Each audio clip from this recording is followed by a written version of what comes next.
مولا علی یہ فرماتے ہیں کہ کان ابو بکر عالمنا، میں سب سے بڑے عالم تھے۔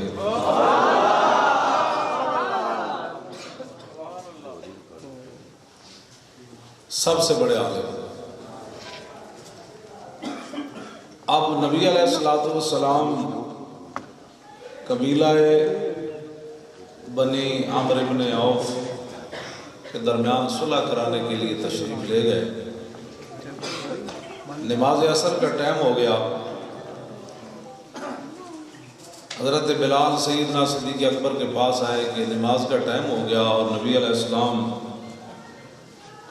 قبیلہ کے درمیان صلح کرانے کے لیے تشریف لے گئے، تو اتصلی فاقیمہ، کیا آپ نماز پڑھائیں گے، میں اقامت کہوں؟ سیدنا صدیق اکبر نے فرمایا کہ ہاں آپ اقامت کہیں، میں نماز پڑھاؤں گا۔ جب سیدنا صدیق اکبر نماز پڑھانے کے لیے کھڑے ہو گئے مصلی رسول پر، اور پیچھے حضرت عمر کھڑے ہیں، عثمان غنی کھڑے ہیں، مولا علی کھڑے ہیں،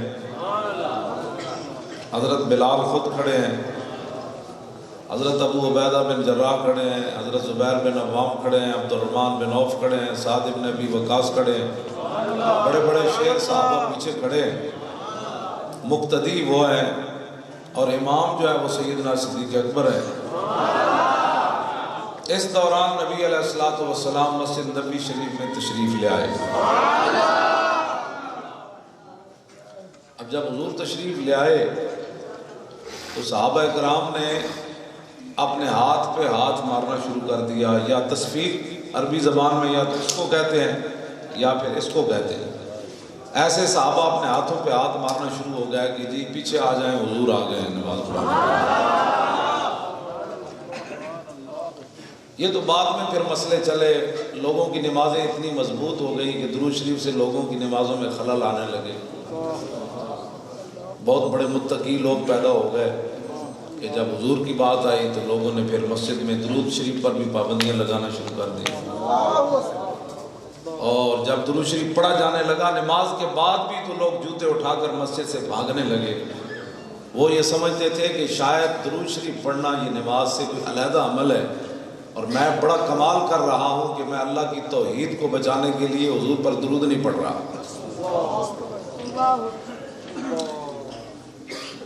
یہ بعد میں عقیدے گھڑے گئے، اب بھی مسلمانوں میں۔ اقبال کہتا ہے سبب اس کا کچھ اور ہی ہے جس کو تو خود سمجھتا ہے، زوال بندہ مومن کا بے زری سے نہیں۔ مسجد نبوی شریف میں یہ جماعت ہو رہی ہے، افضل الخلق بعد الرسل آگے کھڑے ہیں، صحابہ مقتدی ہیں، امام الانبیاء تشریف لے آئے۔ جب حضور پچھلی صف میں تشریف لے آئے نا تو ایک صحابی ایسے ہو گئے، دوسرے ایسے ہو گئے، حضور چلتے چلتے پہلی صف میں تشریف لے گئے۔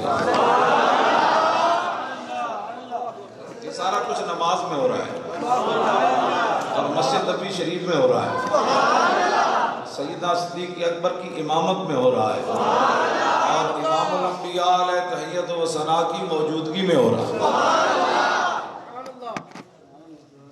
جب پہلی صف میں میرے آقا تشریف لے گئے نا تو التفتا، صدیق اکبر توجہ کی کہ یہ مسجد کے اندر یہ آواز جو ہے بلند ہو رہی ہے۔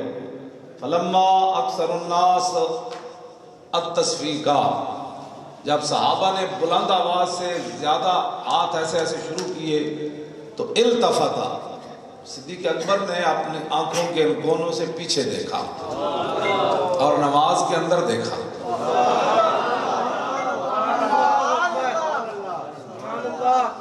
اذانیں انہی کی، نمازیں ہوتے کہاں خلیل و بنا، کعبہ و بنا، لولاد والے صاحبی سب تیرے گھر کی ہے، اور مولا علی نے واری تیری نیند پر نماز، اور وہ بھی اثر جو سب سے اعلیٰ خطر کی ہے، بلکہ صدیق غار میں جان ان پہ دے چکے، اور حفظ جان تو جان فروز غرر کی ہے۔ ہاں تو نے انہیں جان دی، انہیں پھیر دی نماز، پر وہ تو کر چکے تھے جو کرنی بشر کی ہے۔ ثابت ہوا کہ جملہ فرائض فروع ہے، اصل الاصول بندگی استاذ ور کی ہے۔